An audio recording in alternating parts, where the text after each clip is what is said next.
వైజాగ్ వేదికగా జరుగుతున్న రెండో టెస్ట్ మ్యాచ్ డే 3లో ఇంగ్లాండ్ టీం మళ్ళీ మన టీమిండియాకు ఫైట్ బ్యాక్ ఇచ్చింది. డే 1లో వాళ్ళు ఎలా అయితే మన టీమిండియాతో ఈక్వల్గా పెర్ఫామ్ చేశారో డే 3లో కూడా అలాంటి కాంపిటీషన్ ఇచ్చారు. మెయిన్లీ ఒక్క రోజులో మన టీమిండియా బ్యాట్స్మెన్ 10 మందిని కూడా అవుట్ చేసి కొంతవరకు కంబ్యాక్ చేసినట్టే కనిపిస్తున్నారు. బట్ ఎనివే డే 3లో కంప్లీట్గా మన వాళ్ళని డామినేట్ చేశారంటే అలా ఏం జరగలేదు. జస్ట్ ఏ షేర్ డే, అంటే రెండు జట్లు కూడా ఈక్వల్గా షేర్ చేసుకున్నాయి. ఎందుకంటే ఇంగ్లాండ్ టీం మన టీమిండియాని 255 పరుగులు కాల్అవుట్ చేసినప్పటికీ మన టీమిండియా నుండి శుభ్మన్ గిల్ ఒక అద్భుతమైన సెంచరీ కొట్టాడు. అంటే సెంచరీ వల్ల మన టీమిండియా స్కోర్ 250 దాటింది. అట్ ది సేమ్ టైం మన వాళ్ళు లీడ్ చూసుకుంటే ఆల్మోస్ట్ 400 వరకు వెళ్ళింది. సో ఈ సెంచరీ కనుక పడకుండా మన టీమిండియా ఒక 180 లోపే ఆల్అవుట్ అయిపోయి ఉంటే ఖచ్చితంగా ఇంగ్లాండ్ వాళ్ళు పైచే సాధించారని అనుకోవచ్చు. బట్ శుభ్మన్ గిల్ సెంచరీ ఏదైతే ఉందో అది చాలా డిఫరెన్స్ క్రియేట్ చేసింది. అయితే చాలా మంది అనుకోవచ్చు ఇంగ్లాండ్ టీం పని అయిపోయింది, వాళ్ళు ఇంకా 399 ఏం కొడతారు 4th ఇన్నింగ్స్లో అని చెప్పి ఎక్స్పెక్ట్ చేస్తూ ఉండొచ్చు. బట్ ఈ డే ముగిసిన తర్వాత సెంచరీ కొట్టిన శుభ్మన్ గిల్లే చెప్పాడు మ్యాచ్ ఇంకా 70-30గా ఉందని. అంటే ఇండియాకి 70% గెలిచే ఛాన్స్ ఉంటే ఇంగ్లాండ్ టీంకి 30% గెలిచే ఛాన్స్ ఉందని మీనింగ్ వచ్చేలా చెప్పాడు. సో దీన్ని బట్టి మనం అర్థం చేసుకోవచ్చు పిచ్ మరీ బ్యాటింగ్ అంత కష్టంగా ఏమీ లేదు. ఇంకా బ్యాట్స్మెన్ ఫ్రీ ఫ్లోయింగ్ బ్యాటింగ్ చేయగలుగుతున్నారు. ఈవెన్ ఇంగ్లాండ్ టీం తమ సెకండ్ ఇన్నింగ్ స్టార్ట్ చేసిన తర్వాత కేవలం 14 ఓవర్స్లోనే 67 పరుగులు కొట్టారు, అది కూడా 1 వికెట్ మాత్రమే కోల్పోయి. సో పిచ్ మీద అయితే క్రాక్స్ వచ్చి అండ్ అన్ఈవెన్ బౌన్స్ ఉంది. బట్ అలా అని చెప్పి కంప్లీట్లీ బౌలర్ ఫ్రెండ్లీగా ఉంది, బ్యాట్స్మెన్ సర్వైవ్ అవ్వలేరు అనే రేంజ్లో అయితే లేదు. బ్యాట్స్మెన్ కనుక సెట్ అయ్యి మంచి ఫ్రీ ఫ్లోయింగ్ బ్యాటింగ్ చేయగలిగితే కొంతవరకు భారీ స్కోర్లు కొట్టొచ్చు. సో గిల్ చెప్పిన దాని ప్రకారం ఈ మ్యాచ్ ఇంకా 70-30గానే ఉంది. అండ్ ఆల్సో అతను క్లియర్గా మెన్షన్ చేశాడు డే 4 మొదటి సెషన్ చాలా కీలకం కాబోతుందని. మొదటి సెషన్లో కనుక మన వాళ్ళు ఒక 3 to 4 వికెట్స్ తీసారా మ్యాచ్ డన్ అండ్ డస్టెడ్, మన వాళ్ళు ఈజీగా గెలిచేస్తారు. లేదు ఇంగ్లాండ్ టీం ఫస్ట్ సెషన్లో 1-2 వికెట్లు మాత్రమే కోల్పోయి ఒక 120 రన్స్ కొడితే మ్యాచ్ అయితే చాలా ఇంట్రెస్టింగ్గా మారిపోద్ది. సో దీని గురించి అయితే డీప్గా వీడియో చివరిలో మాట్లాడుకుందాం. ప్రజెంట్ అసలు డే 3లో ఏం జరిగిందో చూద్దాం. సో మన వాళ్ళైతే 28 రన్స్ ఓవర్నైట్ స్కోర్తో బరిలోకి దిగారు. బట్ స్టార్టింగ్లో చూసుకుంటే James Anderson mind blowing bowling చేశాడు. అసలు రోహిత్ శర్మకు పడిన బాల్ అయితే వేరే లెవెల్. అలాంటి బాల్కి ఎలాంటి బ్యాట్స్మెన్ అయినా సరే అవుట్ కావాల్సిందే. ఎందుకంటే అంతకు ముందు ప్రీవియస్గా వేసిన బాల్ చూసుకుంటే లోపలికి స్వింగ్ అయింది అండ్ రోహిత్ శర్మ ఈజీగా షాట్ ఆడాడు. బట్ ఆ బాల్ చూసుకుంటే విత్ ద యాంగిల్ లోపలికి వచ్చి పిచ్ అయిన తర్వాత కొంతవరకు బయటికి కట్ అయింది. సో రోహిత్ శర్మకు పడిన బాల్ అయితే నిజంగా ఒక మ్యాజిక్ డెలివరీ అని చెప్పుకోవాలి. ఇక రోహిత్ శర్మ అవుట్ అయిన తర్వాత అండర్సన్ వేసిన నెక్స్ట్ ఓవర్లోనే జైస్వాల్ కూడా అవుట్ అయిపోయాడు. సో వీళ్ళిద్దరు కలిసి కేవలం ఓవర్నెట్ స్కోర్కి 2 పరుగులు మాత్రమే యాడ్ చేసి తమ వికెట్లను కోల్పోయారు. అంటే 28కి 0గా ఉన్న మన స్కోర్ 30 రన్స్ వచ్చేసరికి 2 వికెట్స్ పడిపోయాయి.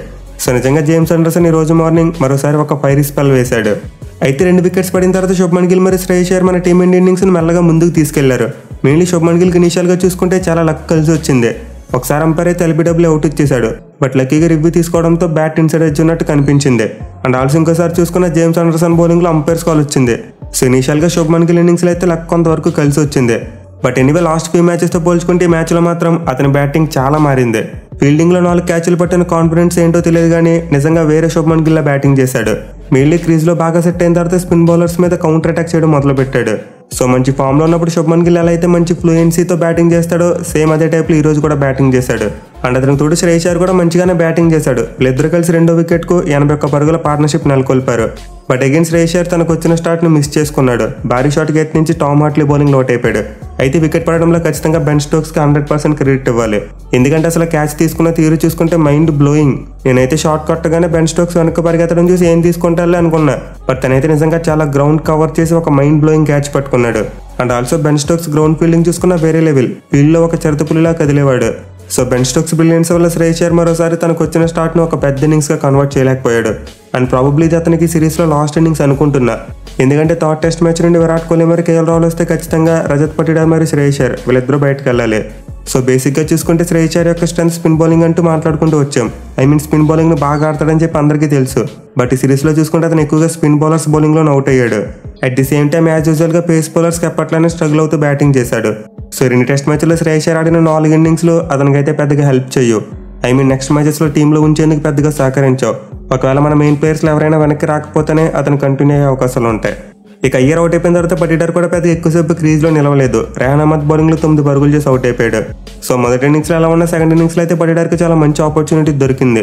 ఇన్నింగ్స్లో కనుక అతను ఒక 50 కొట్టుంటే ఖచ్చితంగా చాలా మంచి ఫ్యూచర్ ఉండేదే. బట్ అతను కూడా శ్రేయస్ అయ్యర్లోనే మరోసారి నిరాశపరిచాడు.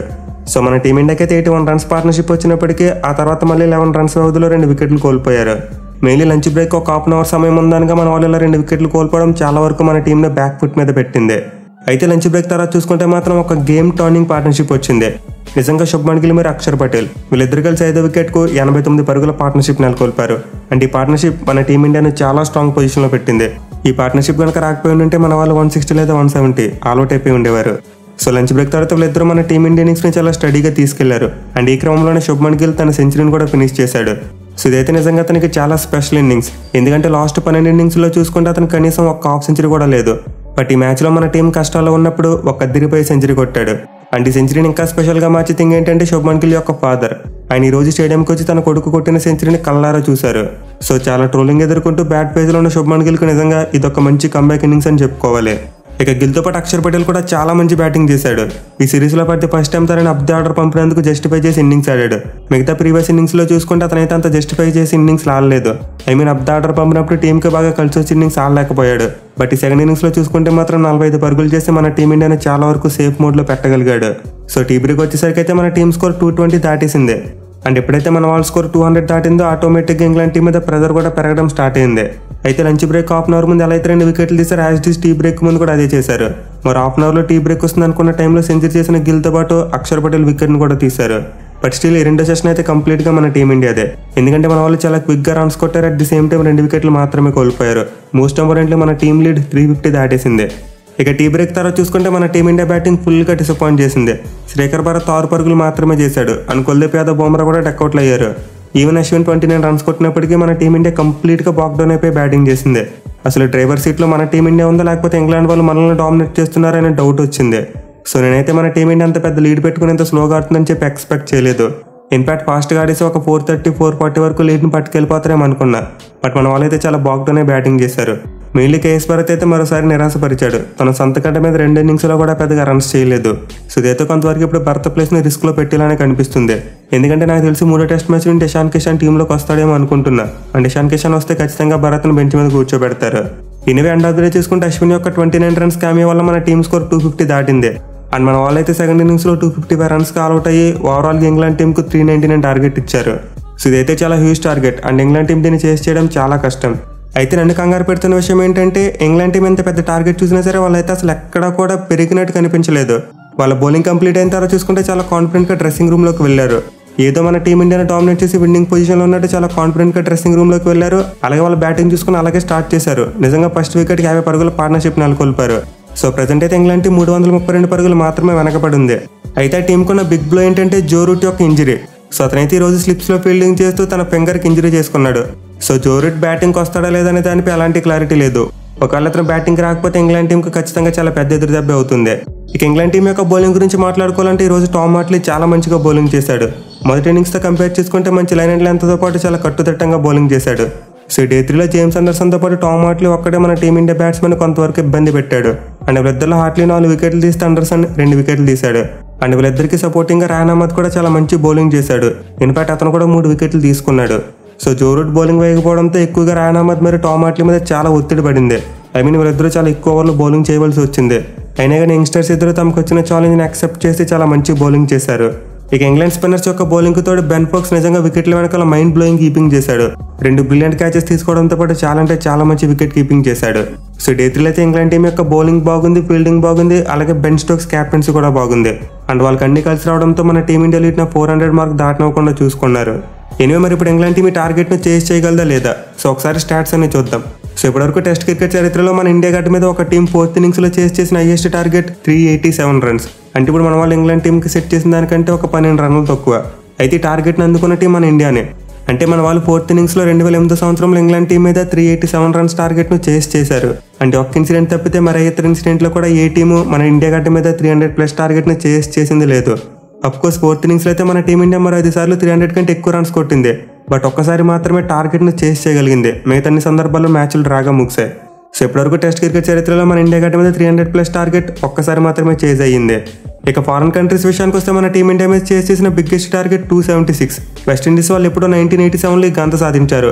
అండ్ వెస్టిండీస్ తప్పితే మరి ఇతర టీం కూడా ఇండియా వచ్చి ఇండియా మీద 4th ఇన్నింగ్స్లో 275+ రన్స్ టార్గెట్ని ఎప్పుడు కూడా చేయలేదు. ఇక ఇంగ్లాండ్ టీం విషయానికి వస్తే వాళ్ళు ఎప్పుడో 1972 సంవత్సరంలో మన టీమిండియా మీద 207 పరుగుల టార్గెట్ను చేశారు. అండ్ ఇప్పటివరకు అదే వాళ్ళకి హైయెస్ట్. సో స్టాట్స్ ప్రకారం చూసుకుంటే ఇంగ్లాండ్ వాళ్ళు మన వాళ్ళు సెట్ చేసిన టార్గెట్ను చేయడం ఆల్మోస్ట్ ఇంపాసిబుల్. అయితే ఈ బ్యాచ్ బాల్ వచ్చిన తర్వాత ఇంగ్లాండ్ టీం చాలా అద్భుతాలు క్రియేట్ చేస్తుంది.